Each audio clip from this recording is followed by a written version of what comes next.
जय हिंद मेरे प्यारे साथियों। आप सभी दोस्तों का आपके अपने YouTube चैनल पर एक बार फिर से स्वागत है। दोस्तों आज के इस वीडियो में हम BSPSL का कंप्यूटर का दोस्तों हम शुरू से स्टार्ट कर रहे हैं। यानी दोस्तों जो आज के इस वीडियो में हम आपको बताएंगे जो फंडामेंटल ऑफ कंप्यूटर से होते हैं। यानी कि आपने यदि BSPSL का जो सिलेबस देखा है तो उसमें पहला जो आपका टॉपिक है वो है फंडामेंटल ऑफ कंप्यूटर। दोस्तों इसके अंतर्गत आपके CPU आते हैं, मेमोरी आते हैं, इनपुट आउटपुट डिवाइस आती है, हार्ड डिस्क आते हैं। इन सभी बातों पे जो हम इस वीडियो में डिस्कस करेंगे। तो दोस्तों ये बेसिक से स्टार्ट हो रही है। यदि आपने अभी तक कुछ भी कंप्यूटर में नहीं जाना है तो आप यहाँ से स्टार्ट कर सकते हैं, आपको सारी बातें यहाँ से समझ में आ जाएंगी। ठीक है दोस्तों, जो हमारा ये तरीका होगा सिलेबस को कंप्लीट करने का, तो ये मेरा तरीका ये होगा कि हम क्वेश्चन के थ्रू सिलेबस को कंप्लीट करेंगे। जी हाँ दोस्तों, आप सही सुन रहे हैं। हम क्वेश्चन के थ्रू हम क्या करेंगे, जो जितने भी सिलेबस हैं उनको कंप्लीट करने की कोशिश करेंगे। क्योंकि दोस्तों लास्ट ही आपको एग्जाम में क्वेश्चन ही सॉल्व करने हैं। तो जितने क्वेश्चन का आप देख पाइएगा यहाँ पे, आपकी नज़र में जितने क्वेश्चन गुजरेंगे वो आपके लिए बेनिफिशियल होंगे आपके एग्जाम के लिए। तो दोस्तों आई होप आपको ये बातें समझ में आ गई होंगी। तो दोस्तों शुरू करते हैं आज की इस वीडियो को। दोस्तों देखिए, पहला क्वेश्चन आपके स्क्रीन पर दोस्तों है क्या कि कंप्यूटर फंडामेंटल टेस्ट सीरीज पहला है और आपके क्वेश्चन नंबर 1 आपके स्क्रीन पर आ चुका है। तो देखिए दोस्तों, यहाँ पे कह रहा है कि एक कंप्यूटर में निम्न में से क्या होता है। ठीक है, तो एक ऐसा कंप्यूटर होता है दोस्तों। आप सबसे पहले बताया दोस्तों आपको कंप्यूटर क्या होता है। कंप्यूटर दोस्तों एक संगणक होता है। ठीक है, इसका मतलब ये होता है कि किसी भी कार्य को आसानी से करने के लिए जो जिस मशीन का हम लोग प्रयोग करते हैं उसको क्या करते हैं, हम कंप्यूटर बोल सकते हैं। यदि किसी को समझाना हो तो ऐसे हम समझा सकते हैं। ठीक है, तो यहाँ प्रश्न देखिए, कह रहा है कि एक कंप्यूटर में निम्न में से क्या होता है। सॉफ्टवेयर एंड प्रोग्राम होते हैं, हार्डवेयर एंड सॉफ्टवेयर होते हैं, माउस एंड कीबोर्ड होते हैं, सर्किट एंड डायग्राम होते हैं। ठीक है दोस्तों, कंप्यूटर के पार्ट में जो है कौन कौन से पार्ट्स वहाँ पे होते हैं ये आपको बताना है। इसके रिगार्डिंग फर्स्ट 4 ऑप्शन देखे हैं। तो इसका राइट आंसर क्या होगा, हार्डवेयर एंड सॉफ्टवेयर होते हैं। यानी कि ऑप्शन नंबर बी हमारे पास का राइट आंसर हो जाएगा। दोस्तों देखिए, हार्डवेयर क्या होता है ना, जैसे कंप्यूटर कोई कंप्यूटर हो गया। ठीक है, मान लीजिए कंप्यूटर है, तो कंप्यूटर का जो हार्ड पार्ट जिसे आप छू सकते हैं, टच कर सकते हैं, वो क्या होता है, कंप्यूटर का हार्डवेयर होता है। ठीक है, यानी कि जिसको हम टच कर सकते हैं, जिस पार्ट को हम टच कर सकते हैं अपने हाथों से, उसे क्या बोलेंगे, हम हार्डवेयर बोलेंगे। और जो दोस्तों जिसको हम टच नहीं कर पाते हैं वो क्या होता है, हमारा सॉफ्टवेयर होता है। जो कंप्यूटर के अंदर में जो जिस प्रकार से जिस एप्लीकेशन पे या जिस एल्गोरिथम पे काम करती है, कंप्यूटर रन करती है, उसे हम लोग क्या बोलते हैं, सॉफ्टवेयर कहते हैं। ठीक है, तो कंप्यूटर का जो मुख्य भाग होता है वो क्या होता है, हार्डवेयर एंड सॉफ्टवेयर होता है। ठीक है, ऑप्शन बी यहाँ पे राइट आंसर हो जाएगा। दोस्तों माउस और कीबोर्ड के बारे में बात करें तो ये क्या होता है, एक्सटर्नल पार्ट्स होते हैं कंप्यूटर के, जिसके थ्रू क्या होता है, कंप्यूटर जो है वर्क करती है, आसानी से काम करती है। ठीक है, तो यहाँ पे ऑप्शन नंबर बी हमारे प्रश्न का बिल्कुल सही जवाब हो जाएगा। दोस्तों बढ़ते हैं अगले प्रश्न की और। दूसरा प्रश्न आपके स्क्रीन पर है दोस्तों, कह रहा है कि कंप्यूटर तंत्र का मस्तिष्क क्या होता है। दोस्तों देखिए, ये भी प्रश्न बहुत ज़्यादा इंपॉर्टेंट है। जो मस्तिष्क होता है ना, ब्रेन ऑफ कंप्यूटर। ठीक है, जैसे कि हम लोग का ब्रेन होता है ना, सारा कार्य जो होते हैं, सभी काम जो होते हैं वो किसी के ब्रेन से करते हैं। तो ब्रेन ऑफ कंप्यूटर जो होता है दोस्तों, उसे किसको बोलते हैं, ब्रेन ऑफ कंप्यूटर। तो ब्रेन और कंप्यूटर के नाम से जानते हैं CPU को। ठीक है, किसको कहते हैं, CPU को कहते हैं। तो जिस प्रकार मनुष्य में जो ब्रेन काम करता है किसी भी कार्य को सोचने के लिए, करने के लिए या कुछ भी कार्य करने के लिए, जो ब्रेन उपयोगी होता है, उसी प्रकार से कंप्यूटर में जो उपयोगी होता है उसे हम बोलते हैं CPU बोलते हैं। दोस्तों CPU का फुल फॉर्म क्या होता है, सेंट्रल प्रोसेसिंग यूनिट होता है। ठीक है, सेंट्रल प्रोसेसिंग यूनिट होता है, इसे भी आप ध्यान रखिएगा। ये भी आपके एग्जाम में प्रश्न बन सकते हैं। यहाँ से जो कंप्यूटर का फुल फॉर्म होता है, शॉर्ट फॉर्म का फुल फॉर्म, वो भी बन सकते हैं। यहाँ पर सेंट्रल प्रोसेसिंग यूनिट जो होती है कंप्यूटर का क्या होता है, मस्तिष्क होता है, इसे भी आप याद रखेंगे। ठीक है, तो ऑप्शन नंबर क्या पर सी यहाँ पे राइट आंसर हो जाएगा। दोस्तों अगला प्रश्न हमारे स्क्रीन पर है। दोस्तों इस वीडियो में हमने आपके लिए जो है 20 प्रश्नों को रखे हैं। प्रत्येक सेट में दोस्तों हम सेट के वाइज क्वेश्चन कवर करेंगे। तो प्रत्येक सेट में आपको 20 क्वेश्चन देखने को मिलेंगे। तो दोस्तों आपको ये बताना है कि आपको इस 20 प्रश्न में से आप कितने प्रश्नों को जानते थे, आपका स्कोर कितना आ रहा है अभी। अपना स्कोर हमें कमेंट बॉक्स में जरूर बताइएगा। और दोस्तों ये वीडियो आपको कैसा लगा और कैसा लगता है, और हमारी वीडियो से आपको कितना इन्फॉर्मेशन मिलता है या कितना हेल्पफुल होती है वीडियो हमारी आपके लिए, ये भी अपना कमेंट बॉक्स में जो आंसर है ड्रॉप कीजिएगा। हम आपके कमेंट को पढ़ेंगे। यदि आपको दोस्तों किसी प्रकार की सुझाव या शिकायत करनी हो तो आप हमें कमेंट बॉक्स में बता सकते हैं। हम आपके रिप्लाई जरूर करेंगे, हम उस पर अमल जरूर करेंगे। तो दोस्तों बढ़ते हैं तीसरे प्रश्न की ओर। तीसरा प्रश्न आपकी स्क्रीन पर है, कह रहा है कि व्यक्तिगत तौर पर किस कंप्यूटर का प्रयोग किया जाता है, यानी दोस्तों पर्सनल यूज के लिए। तो पर्सनल यूज के लिए दोस्तों हम किस कंप्यूटर का प्रयोग करते हैं ये आपको बताना है। ठीक है, आपके पास 4 ऑप्शन दे रखे हैं। पहला आपके पास माइक्रो कंप्यूटर, दूसरा है सुपर कंप्यूटर, तीसरा आपके पास है मेन फ्रेम कंप्यूटर और चौथा कौन सा मिनी कंप्यूटर। तो दोस्तों आपको बता दें जो हमारा व्यक्तिगत तौर पे यूज़ करते हैं, यानी कि जो पर्सनल काम के लिए हम यूज़ करते हैं, जैसे कि हमारा लैपटॉप हो गया, ठीक है, लैपटॉप यूज़ करते हैं हम लोग, टैबलेट यूज़ करते हैं, लैपटॉप यूज़ करते हैं, या आप बोल सकते हैं एक मैकबुक आता है, ठीक है, वो सब यूज़ करते हैं। तो ये जो होता है ना, ये माइक्रो कंप्यूटर होता है, ठीक है, यानी कि जो हम लोग पर्सनल यूज़ करते हैं माइक्रो कंप्यूटर के रूप में ऐसे हम करते हैं। दोस्तों सुपर कंप्यूटर की बात करें तो सुपर कंप्यूटर जो होता है बहुत बड़ा कंप्यूटर होता है, सबसे तेज़ चलने वाला कंप्यूटर होता है वो सुपर कंप्यूटर ही होता है। ये जो होती है ना मतलब किसी औद्योगिक कार्य में इसका वर्क में काम आता है ये सुपर कंप्यूटर, ठीक है। तो यहाँ पे ऑप्शन में क्या होगा, ए हमारे प्रश्न का राइट आंसर हो जाएगा। नेक्स्ट क्वेश्चन दोस्तों हमारे पास है, कह रहे हैं कि कंप्यूटर प्रोसेस का मूल लक्ष्य क्या है, ठीक है। जो लक्ष्य है डाटा को डैश में परिवर्तित करना। तो दोस्तों आपको हम पहले बता चुके हैं जो कंप्यूटर का काम क्या होता है, यही आपसे पूछा जा रहा है कि कंप्यूटर जो होते हैं, क्योंकि बेसिक प्रश्न है तो आपको इतनी नॉलेज होनी चाहिए कंप्यूटर के बारे में। तो कंप्यूटर प्रोसेस का मूल लक्ष्य क्या है जो डाटा को डैश में परिवर्तित करता है, यानी कि दोस्तों कंप्यूटर का काम क्या है। तो डाटा दोस्तों कंप्यूटर में क्या होता है, डाटा होता है, डाटा होता है, डाटा में किसको बोलते हैं, यदि आप किसी भी चीज़ को जैसे अपने फ़ोन में आप रखते होंगे, कोई फाइल रखते होंगे, क्या कोई फोटो रखते होंगे, कोई वीडियो रखते होंगे, वो आपका डाटा हो गया। तो उसी प्रकार जो भी डाटा हम एंटर करते हैं कंप्यूटर में वो उस किस में प्रोसेस करता है, तो दोस्तों ये प्रोसेस करता है आपका इन्फॉर्मेशन में, ठीक है। इन्फॉर्मेशन में मतलब ये क्या करता है, ट्रांसफ़र कर देता है कंप्यूटर। जैसे कि आपने जैसे क्या मतलब आप जो है कोई चीज़ सर्च करते हैं, ऐसे समझिए दोस्तों, जैसे कि आप कोई चीज़ सर्च करते हैं, सर्च करने के बाद क्या करता है, आपने डाटा इंटर किया वहाँ पे और उसके बाद आपके पास जो उसका सर्च लिस्ट निकल के आता है वो क्या होता है, आपका इन्फॉर्मेशन होता है। तो यहाँ पे ये प्रश्न पूछा जा रहा था कि कंप्यूटर प्रोसेस का मूल लक्ष्य क्या होता है, डाटा को इन्फॉर्मेशन में परिवर्तित करना। ऑप्शन में क्या होगा, सी हमारे प्रश्न का राइट आंसर हो जाएगा।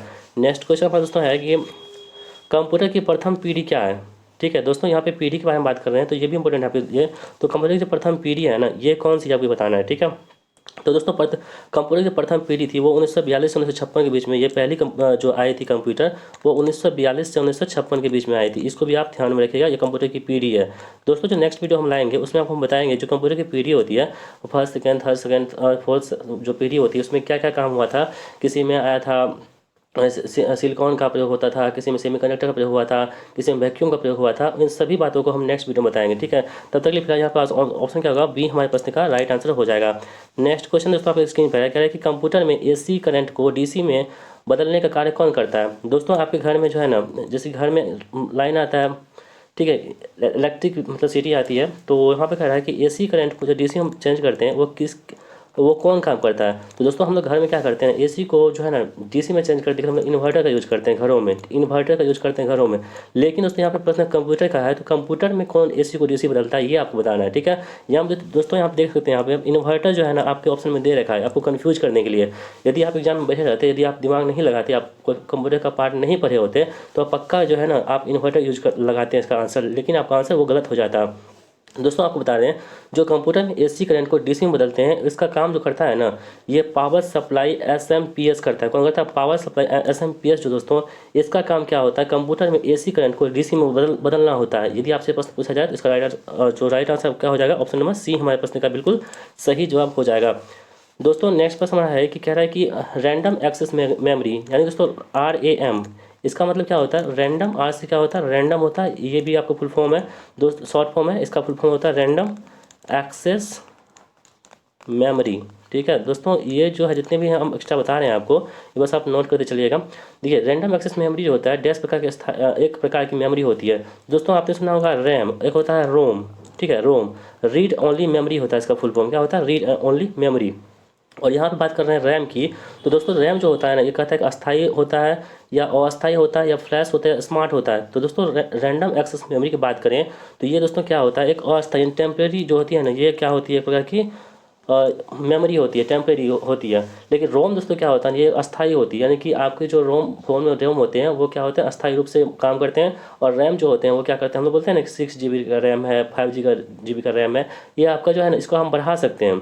वो जैसे कि ना बोलते हैं कि आप फ़ोन जब खरीदते होंगे तो उसमें कहता होगा कि ये 6 GB का रैम है, ऐसे आप बढ़ा भी सकते हैं। तो इस प्रकार आप दोस्तों यहाँ पे देख सकते हैं कि रैम जो होता है वो आपका अस्थायी होता है। वो अस्थायी किसको बोलते हैं, जिसे आप चेंज कर सकते हैं, जिसमें आप चेंज नहीं कर सकते वो क्या होता है, परमानेंट होता है। तो इस प्रकार यहाँ पे देख सकते हैं आप रैंडम एक्सेस मेमोरी क्या हो जाएगा, हमारा अस्थायी हो जाएगा, यानी कि ऑप्शन नंबर बी हमारे प्रश्न का बिल्कुल सही जवाब हो जाएगा।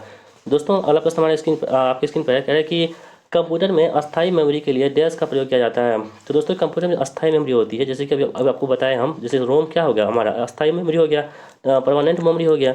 तो वही कह रहा है कि कंप्यूटर में अस्थायी मेमोरी के लिए डैश का प्रयोग किया जाता है। तो दोस्तों जो कंप्यूटर में अस्थायी मेमोरी के लिए हम लोग करते हैं टैप चुंबकीय का, हार्ड डिस्क का, ऑप्टिकल डिस्क का और ये सभी का, यानी कि सभी क्या करते हैं हम लोग इसका यूज करते हैं। किसका यूज करते हैं? तो टैप चुंबकीय का, हार्ड डिस्क का और ऑप्टिकल डिस्क का प्रयोग करते हैं। तो ऑप्शन नंबर डी हमारे पास यहाँ पे बिल्कुल सही जवाब हो जाएगा। दोस्तों नेक्स्ट प्रश्न हमारा है, कह रहा है कि सॉफ्टवेयर को डैश भी कहते हैं, ठीक है, प्रक्रिया कहते हैं, डेटा कहते हैं, प्रोग्राम कहते हैं और इन्फॉर्मेशन कहते हैं। तो दोस्तों जो सॉफ्टवेयर होते हैं, आपको मैंने बताया सॉफ्टवेयर जिसे हम छू नहीं सकते हैं, ये जो है कंप्यूटर में मतलब इंटरनल पार्ट होता है ये सभी सॉफ्टवेयर। तो दोस्तों सॉफ्टवेयर जो होता है ना, ये क्या होती है, प्रकार का प्रोग्राम होता है। क्या होता है? कंप्यूटर का प्रोग्राम होता है सॉफ्टवेयर, ठीक है, इसे भी आप याद रखिएगा। अगला क्वेश्चन हमारा है दोस्तों, कह रहा है कि कीबोर्ड के जिन बटनों पर F1 F2 आदि लिखा होता है उसको क्या कहते हैं? दोस्तों आपने कीबोर्ड जरूर देखा होगा, ठीक है, तो कीबोर्ड देखिएगा ना, तो वहाँ पे आपको ऊपर में F1 F2 से लेकर के F12 तक रहता है, ठीक है। ये दोस्तों क्या होती है? ये फंक्शन की होती है, जैसे ऐप से फंक्शन होता है, ये कहाँ तक होती है? 12 तक होती है। आपसे प्रश्न पूछा जाएगा कि फंक्शन की संख्या कितनी होती है, तो 12 होती है, ये भी आपको ध्यान में रखना होगा। तो यहाँ पर ऑप्शन में क्या होगा? ए हमारे प्रश्न का बिल्कुल राइट आंसर हो जाएगा। दोस्तों नेक्स्ट प्रश्न हमारा है कि 1 KB का मान कितना होता है? तो दोस्तों जैसे कि आप सबको पता है कि आपके मोबाइल में KB होता है, सॉरी MB होता है और GB होता है ना। तो आप जैसे कि कोई रिचार्ज करवाते हैं तो 1.5 GB का डाटा मिलता है हमें। तो उसी प्रकार से यहाँ पे जैसे कि 1 GB की हम बात करें तो 1 GB बराबर कितना होता है? 1024 MB होता है। 224 MB होता है ना, तो वही 1 MB बराबर कितना हो जाएगा? तो 1024 जो है ना, 1 MB बराबर 1024 बाइट हो जाएगा, ठीक है, ये भी आप ध्यान रखिएगा। तो 1024 क्या हो जाएगा? बाइट हो जाएगा यहाँ पे। तो ऑप्शन में क्या होगा? सी हमारे प्रश्न का राइट आंसर हो जाएगा, ठीक है। नेक्स्ट क्वेश्चन दोस्तों आपकी स्क्रीन पर है, कह रहा है कि FDD कनेक्टर में पिन कितने होते हैं? तो दोस्तों FDD कनेक्टर जो होते हैं ना, इसमें जो पिन होते हैं वो कितने होते हैं? 34 होते हैं पिन, इसको आप याद रखिएगा। जो FDD कंप्यूटर कनेक्टर होते हैं इसमें कितने पिन होते हैं? तो 34 पिन होते हैं। नेक्स्ट हमारा दोस्तों क्वेश्चन है, कह रहे हैं कि कंप्यूटर के अन्य सभी कंपोनेंटों की गतिविधियों को कोऑर्डिनेट करने वाला CPU का भाग कौन सा होता है? तो दोस्तों CPU का भाग के बारे में पूछा जा रहा है। CPU क्या होता है? तो कंप्यूटर का मस्तिष्क होता है, उसका फुल फॉर्म क्या होता है? सेंट्रल प्रोसेसिंग यूनिट होता है, पहली बात। दूसरी बात, यहाँ पे प्रश्न ये पूछा रहा आपसे कि कंप्यूटर के अन्य सभी कंपोनेंटों की गतिविधियों को कोऑर्डिनेट करने वाला जो CPU का भाग होता है ना, वो कौन सा होता है, ये आपको बताना है। तो दोस्तों CPU मतलब इसमें नाम ही स्पष्ट है कि कंट्रोल यूनिट होता है, यानी कि ऑप्शन में क्या होगा? सी हमारे पास राइट आंसर होगा। जो कंट्रोल यूनिट होता है ये CPU को कोऑर्डिनेट करने वाला भाग होता है। नेक्स्ट दोस्तों हमारा है, दो डिवाइसों को जोड़ने का तरीका क्या होता है? दोस्तों जैसे कि हम लोग क्या करते हैं, किसी से वाईफाई ले लेते हैं या कोई भी चीज़, कोई डाटा शेयर करना होता है, तो हम लोग क्या करते हैं, दूसरे को कनेक्ट कर लेते हैं, फ़ोन को कनेक्ट कर लेते हैं उस डाटा को ट्रांसफ़र करने के लिए। तो यहाँ पे कह रहा है कि उस तरीक़े को क्या कहते हैं हम लोग? तो दो डिवाइसों को जोड़ने का तरीका क्या कहलाता है, आपको बताना है। तो दोस्तों देखिए, दो डिवाइसों को जोड़ने का तरीका जो होता है ना, ये हमारा क्या होता है? इंटरफेस कहलाता है, ठीक है, इंटरफेस कहलाता है। इसको कंप्यूटर की भाषा में क्या बोलते हैं? इंटरफेस कहते हैं, ठीक है।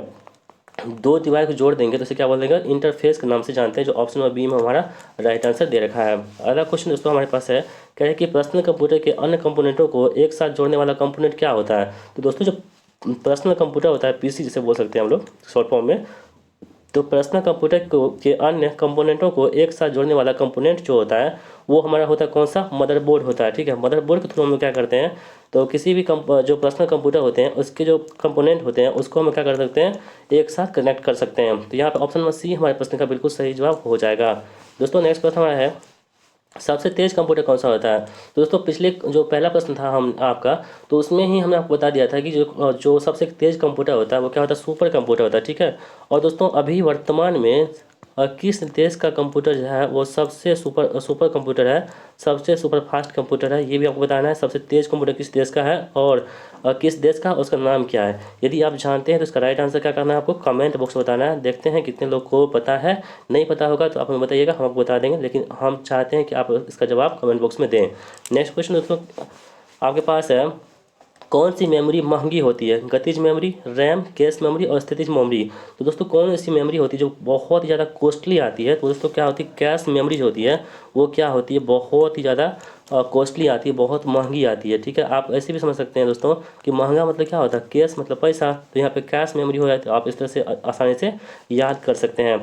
नेक्स्ट क्वेश्चन हमारा दोस्तों कह रहे हैं कि 101 इस तरह से क्या होता है ना, ये बाइनरी अंक होते हैं, ठीक है। कंप्यूटर का जो यूज होता है वो दो ही संख्या पे यूज होता है, 1 और 0, ये इसको क्या बोलते हैं हम लोग? बाइनरी संख्या बोलते हैं।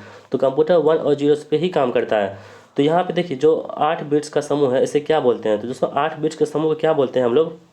तो उसे हम लोग बाइट कहते हैं, यानी कि 8 बिट्स का जो समूह होते हैं ना, उसे हम लोग क्या बोलते हैं, एक बाइट के नाम से जानते हैं। इसको भी आप ध्यान में रखेंगे। तो ऑप्शन नंबर बी हमारे यहाँ पे राइट आंसर हो जाएगा। नेक्स्ट क्वेश्चन दोस्तों हमारा है, गणना करने वाला सबसे पुराना उपकरण कौन सा है। तो दोस्तों जो गणना करने वाला सबसे पुराना उपकरण है वो कौन था, एबेकस था। ठीक है, एबेकस दोस्तों क्या था, गणना करने वाला सबसे पुराना हमारा कंप्यूटर उपकरण था। दोस्तों आज की वीडियो का लास्ट प्रश्न हमारा होगा, 8 बिट डाटा एक साथ ट्रांसमिट किया जाता है, दोस्तों इसे क्या बोलते हैं। दोस्तों इसे बोलते हैं पैरेलल इंटरफेस के द्वारा इसे हम क्या करते हैं, 8 बिट डाटा के एक साथ ट्रांसमिट कर सकते हैं। तो ऑप्शन में क्या होगा, बी हमारे पास यहाँ पे राइट आंसर हो जाएगा। तो दोस्तों इस प्रकार हमने प्रैक्टिस सेट नंबर 1 को कवर कर दिया, जिसमें आपको हमने 20 प्रश्नों को बताया है। तो बस आपका ये काम रहा अब कि इस 20 प्रश्नों में से आपने कितने प्रश्नों को सही कर पाए हैं, और इसका स्कोर हमें कमेंट बॉक्स में जरूर बताइएगा। और दोस्तों ये वीडियो आपको कैसा लगा, अपना राय हमें कमेंट बॉक्स में जरूर दीजिएगा। और दोस्तों यदि इस वीडियो की पीडीएफ आपको प्राप्त करना है तो हमने आपके लिए चैनल बना रखा है टेलीग्राम का, उसका लिंक हमने इसी वीडियो के डिस्क्रिप्शन बॉक्स में दे रखा है। आप वहाँ पे क्लिक करके टेलीग्राम चैनल को ज्वाइन कर लीजिएगा, जहाँ पे इसकी पीडीएफ आपको मिल जाएगी। तो आई होप दोस्तों आप ये वीडियो बहुत पसंद आई होगी। वीडियो पसंद आई तो लाइक कर दीजिएगा, इस वीडियो को अपने दोस्तों में शेयर जरूर कीजिएगा। तो दोस्तों मिलते हैं नेक्स्ट वीडियो में, तब तक के लिए जय हिंद, वंदे मातरम।